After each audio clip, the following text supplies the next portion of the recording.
So let's look at the last example in this unit.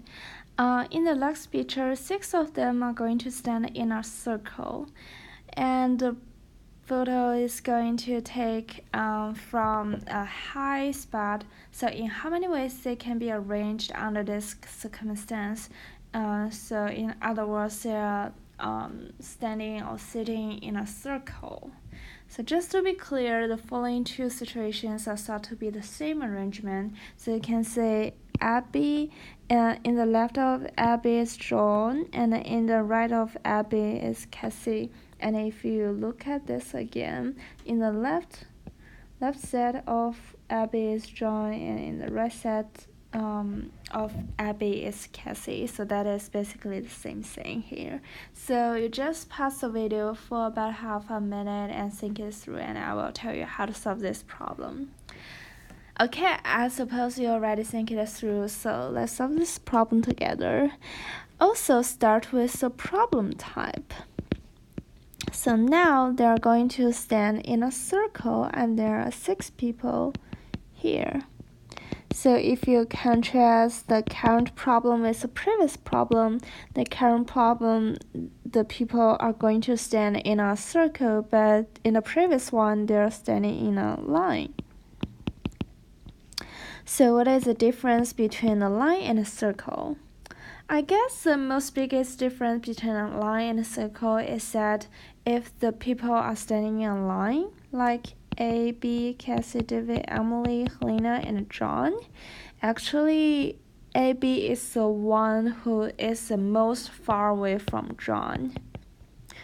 But if they're standing in a circle, so actually AB and John, they are connected together. So I think the biggest difference is just that. So now we have to do some transformation to transfer the current problem into the problem we solved before. So how to do that? How about we just think this problem as the standing in a line problem. So that should be permutation of 6 people. But as we said before, actually Abby is not far away from John. Actually, they are just standing next to each other. So in this way, the arrangement of Abby, Cassie, David, Emily, Helena, and John is the same case with John, Abby, Cassie, David, Emily, Helena. And it's the same case with Helena, John, Abby, Cassie, David, and Emily. And it's the same case with Emily, Helena, John, Abby, Cassie, David. And also the same with David, Emily, Helena, John, Abby, and Cassie. And the same with Cassie, David, Emily, Helena, John, Abby. And the same way with the Abby, Cassie, David, Emily, Helena, and John. So actually these six arrangements are actually the same. So we can suppose in outer permutation we have this kind of site, but there are actually just one situation. So we have to divide this one by 6, because these 6 are in the same situation. We can just see them as one situation, so we should divide by 6. So that should be 5 times 4 times 3 times 2 times 1. So after we solve this problem, we are doing the self-checking process. So did we address all the problem here?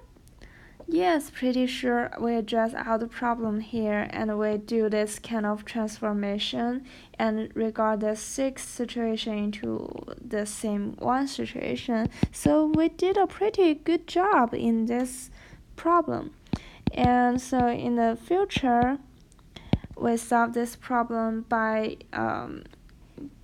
writing down the outer situation of the same arrangements.